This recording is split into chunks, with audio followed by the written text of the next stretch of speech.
జగిత్యాల జిల్లా superintendent of police Ashok Kumar ఆదేశాల మేరకు కోరుట్ల పట్టణంలోని పీబీ గార్డెన్స్ లో మెట్పల్లి డీఎస్పీ అడ్లూరి రాములు నేతృత్వంలో కోరుట్ల పోలీసు ఆధ్వర్యంలో కోరుట్ల పట్టణ వివిధ పాఠశాలకు చెందిన సుమారు 1000 మంది విద్యార్థులకు ఈ మధ్య కాలంలో జరుగుతున్న సైబర్ నేరాలపై విద్యార్థులకు సైబర్ క్రైమ్ అవేర్నెస్ ప్రోగ్రాం నిర్వహించారు. Cyber crime D4C DSP Venkataramana, Metpalli DSP Adluri Laxman Ramulu, Korutla SI Chiranjeevi, cyber crime SI Dinesh Krishna విద్యార్థులకు OTP frauds, Instagram friends, APK links, bank loan frauding తదితర సైబర్ క్రైమ్ నేరాలపై అవగాహన కల్పించారు. ఈ సందర్భంగా వారు మాట్లాడుతూ రోజు రోజుకు పెరుగుతున్న సైబర్ నేరాల పట్ల ప్రజలు అప్రమత్తంగా ఉంటారని, ఒకవేళ సైబర్ నేరానికి గురైనట్లయితే వెంటనే టోల్ ఫ్రీ నంబర్ 1930కు సమాచారం ఇవ్వాలని అవగాహన కల్పించారు. ప్రస్తుతం digital arrest, job fraud, cyber slavery, APK file ని ఉపయోగించి నకిలీ కస్టమర్ కేర్ మోసాలు ఎక్కువగా జరుగుతున్నాయని, వీటిపైన జాగ్రత్తగా ఉండాలని సూచించారు.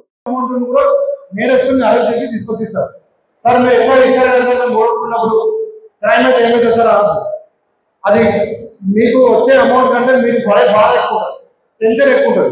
అది రావచ్చు, రాకపోవచ్చు, వాళ్ళు దొరకవచ్చు, దొరకకపోవచ్చు, అసలు ఈ కంపెనీలో ఉండకపోవచ్చు. సో మనం ముందు అవేర్నెస్ ఉంది, దాన్ని అరికట్టుకోవడానికి ట్రై చేయాలి. ఫస్ట్ నేరం జరగకుండా మనం వానికి స్కోప్ ఇవ్వకుండా ఉన్నాం. అప్పుడు ఈ అమౌంట్ నిజంగానే జరిగిన తర్వాత అప్పుడు మనం ఏదో ఒకటి కాపాడుతాం. హైదరాబాద్ నుండి మీరు ఇచ్చిన కంప్లైంట్ ఎవ్రీ డిస్ట్రిక్ట్ అంటే మాకు వస్తుంది, సైబర్ కోఆర్డినేషన్ సెల్కి వస్తుంది. మేము ఆ సంబంధించిన పోలీస్ స్టేషన్ పంపిస్తాం. అక్కడి నుండి మళ్ళీ ఇన్వెస్టిగేషన్ రిటర్న్ చేస్తుంటాం. ఇదంతా ఒక రకమైన ప్రాసెస్. ఈ ప్రాసెస్ మీకు తెలిసి ఉండాలి.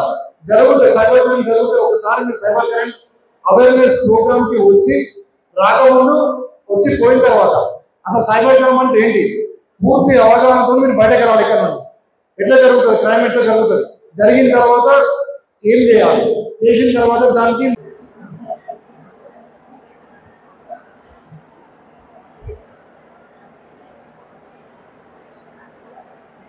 ఫస్ట్ ఆఫ్ ఆల్ ఈరోజు మనం ఇక్కడ ఈ సైబర్ క్రైమ్ అవేర్నెస్ ప్రోగ్రామ్ ఏర్పాటు చేసుకోవడం యొక్క ముఖ్య ఉద్దేశం ఏంటంటే, మనందరికీ తెలుసు మామూలు ఇంతకుముందు ఒక 10 years బ్యాక్ నుంచి 5 to 10 years బ్యాక్ నుంచి మనందరికీ క్రైమ్ అంటే ఏంటి అనేది ప్రతి ఒక్కరికి అవగాహన ఉంది. లైక్ ఇప్పుడు మనం ఊర్లోకి వెళ్ళినప్పుడు మనం ఏదైనా తీర్థయాత్రలకు వెళ్ళినప్పుడు మన ఇంట్లో లాక్ వేసుకొని వెళ్ళినప్పుడు ఎవరో గుర్తుకెళ్ళే దొంగలు వచ్చేసి మన ఇంట్లో ఉన్న ఇల్లు తాళాలు పక్కన కొట్టి బీరువాలో ఉన్న వాల్యుబుల్స్, గోల్డ్, క్యాష్ ఎత్తుకోవడం జరుగుతుంది. లైక్ మనం ఈ మధ్య కాలంలో కాకి మూవీలో కూడా చూసాం, దొంగలు ఇంట్లో వచ్చేసి ఇంట్లో ఉన్న సంపద అంతా ఎత్తుకుపోతారు. కానీ ఈ సైబర్ క్రైమ్ అంటే ఏంటంటే, ఎలాంటి నేరస్తుడు మన దగ్గరికి రాకపోయినా కూడా మన అకౌంట్లో ఉన్న డబ్బును క్యాష్ రూపంలో కానీ లేదా మన జేబులో ఉన్న డబ్బులను వాళ్ళ అకౌంట్లో పంపించడం ద్వారా కానీ ఏదో ఒక రకంగా మన ఖజానా ఖాళీ చేస్తూ ఉంటారు. సో ఇది ఎలా జరుగుతుందంటే, ఒక ఎలక్ట్రానిక్ డివైస్ యూజ్ చేసి ఒక ఇంటర్నెట్ అనే దాన్ని ఉపయోగించి ఈ సైబర్ అనే నేరాన్ని చేయడం జరుగుతుంది. కాబట్టి దీన్ని మనం సైబర్ క్రైమ్ గా చెప్పుకోవడం జరుగుతుంది. దీని యొక్క అవగాహన యొక్క ముఖ్య ఉద్దేశం ఏంటంటే, గతంలో మేము చిన్నతనంలో ఉన్నప్పుడు కానీ, మేము మా స్కూల్లో ఏజ్లో ఉన్నప్పుడు కానీ మాకు ఈ సైబర్ అంటే ఏంటి, సైబర్ క్రైమ్ అంటే ఏంటి, అప్పుడు ఇలాంటి నేరాలు లేవు, దాని గురించి ఎవరు కూడా చెప్పేవాళ్ళు లేరు. బట్ ఇప్పుడు డే టు డే, ఈ మధ్య కాలంలో డే టు డే సైబర్ నేరాలు రోజు పెరిగిపోతూ ఉన్నాయి. కోరుట్ల చిన్న పట్టణంలోనే రోజుకి 2 సైబర్ నేరాలు జరుగుతున్నాయి. ఈ విధంగా మనకి రాష్ట్రంలో సుమారు 1000 పోలీస్ స్టేషన్లో 2 వేసుకున్నా కూడా రోజుకి ఒక 2000 సైబర్ నేరాలు మన రాష్ట్రంలో రిపోర్ట్ అవుతున్నాయి. మన దేశంలో సుమారు రోజుకి ఒక 20 నుంచి 30,000 సైబర్ నేరాలు జరుగుతూ ఉన్నాయి. సో వీటిని అరికట్టడానికి ప్రతి ఒక్కరికి కూడా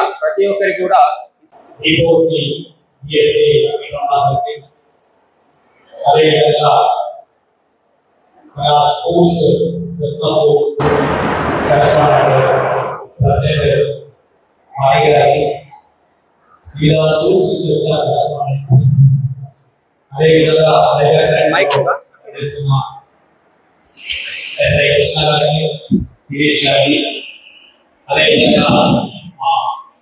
కోరుట్ల లోకల్ ఎస్ఐ చిరంజీవి గారికి, ఇక్కడ పార్టిసిపేట్ అవుతున్న విద్యార్థులందరికీ నా హృదయపూర్వక నమస్కారం. ఈ ప్రోగ్రామ్ ఈ రోజు ఇక్కడ పెట్టడానికి ముఖ్యమైన కారణము మనందరికీ తెలుసు, ఈ రోజుల్లో చాలా వరకు డబ్బులు దొంగిలించడం అనేది ఆన్లైన్ లో జరుగుతున్నాయి. ఈ ఆన్లైన్ లో జరుగుతున్న ఈ దొంగతనాలని వీటిని అరికట్టడానికే ఈ cyber crime stations, cyber crime bureaus separate గా ఏర్పాటు చేయడం జరిగింది. ఇప్పుడు మా పోలీస్ డిపార్ట్మెంట్ కూడా డైరెక్ట్ గా ఎవరైనా నేరాలు చేస్తే వాళ్ళని కనుగొనడము, వాళ్ళను పట్టుకోవడం చాలా తేలిక. కానీ సైబర్ క్రైమ్స్ సంబంధించిన దాంట్లో పట్టుకోవడం అంత ఈజీ కాదు. చాలా ఎక్కడో ఉంటారు, ఏదో నంబర్ వేరే నంబర్ ఉంటుంది, ఫేక్ నంబర్స్ ఉంటాయి, ఫేక్ ఐడి ఉంటుంది, ఫేక్ ఆధార్ కార్డ్స్ ఉంటాయి. వాటితోని వాళ్ళు అకౌంట్స్ ఓపెన్ చేసి ఫ్రాడ్ చేయడానికి, మోసం చేయడానికి మీతో కాంటాక్ట్ అవుతూ ఉంటుంది. దీంట్లో ప్రధానమైన అంశము మనం గుర్తుంచుకోవాల్సిన అవసరం ఏంటంటే, ఏదైనా కూడా ఒక అన్నౌన్ పర్సన్స్ నుంచి ఏ రకమైన లింక్ వచ్చినా, ఏ రకమైన ఓటీపీ అడిగినా, ఏ రకమైన కోడ్ వచ్చినా కూడా ఫస్ట్ వాటిని టచ్ కావద్దు, వాటిని ముట్టుకోవద్దు, వాటిని క్లిక్ చేయదు, వాటిని ఓపెన్ చేయదు. ఇది ప్రధానమైన అంశం.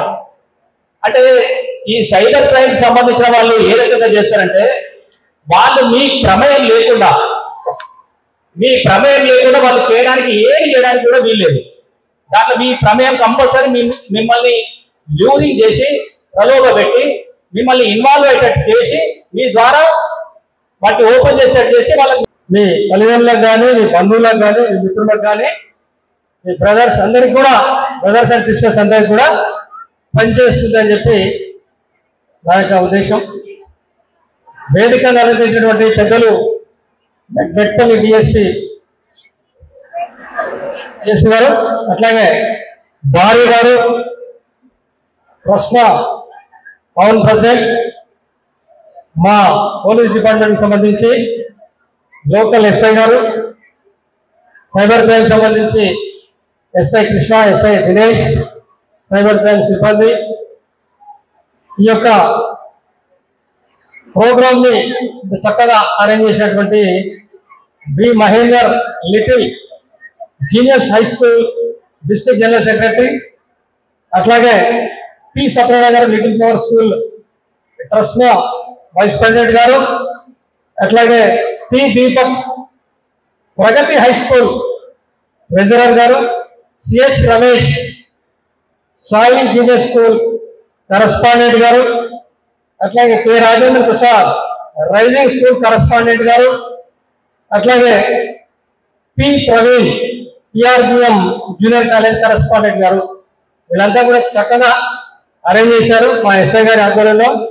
డిఎస్పీ గారి ఇన్స్ట్రక్షన్స్ లో, ఎస్పీ గారి ఆదేశం, మరియు అట్లాగే సైబర్ క్రైమ్ పీజీసీఎస్బి డైరెక్టర్ మా మేడం శిఖా గోయల్ గారి ఆదేశానుసారం సైబర్ జాగృత దివస్ ప్రోగ్రామ్ లో భాగంగా రాష్ట్ర వ్యాప్తంగా ఈరోజు అన్ని జిల్లాల్లో, హైదరాబాద్ లో ఉన్నటువంటి ట్రై సిటీస్ లో అంతటా కూడా సైబర్ జాగృత దివస్ కార్యక్రమం జరుగుతూ ఉంది. దానిలో భాగంగానే మన దగ్గర కోరుట్ల టౌన్ లో ఈరోజు ఇంత మంచి చక్కని కార్యక్రమం నిర్వహించుకోవడం జరిగింది. మరి ఈ కార్యక్రమానికి వచ్చి మీరు చక్కగా దీంట్లో పాల్గొన్నారు. అందరూ కూడా ఒక 4-5 టీమ్స్ ఇప్పటిదాకా బ్రహ్మాండమైన స్కిట్స్ చేయడం జరిగింది. ఆ స్కిట్స్ మిమ్మల్ని అందరినీ ఆలోచించాలని అనుకుంటాను. అట్లాగే మా యొక్క కళా బృందం, జిల్లా కళా బృందం వారి పాటలతో మిమ్మల్ని అందరినీ ఆదరించాలని అనుకుంటున్నాను. ఈ తర్వాత మిత్రుడు శ్రీనివాస్ గారు ఉన్నారు ఇక్కడ, ఎన్జిఓ శ్రీనివాస్ లేరా? ఓకే, వారు ఉంటే వారికి చిన్న కార్యక్రమం ఉంటుంది. ఉన్నారా? ఓకే, మై డియర్ స్టూడెంట్స్, ఈరోజు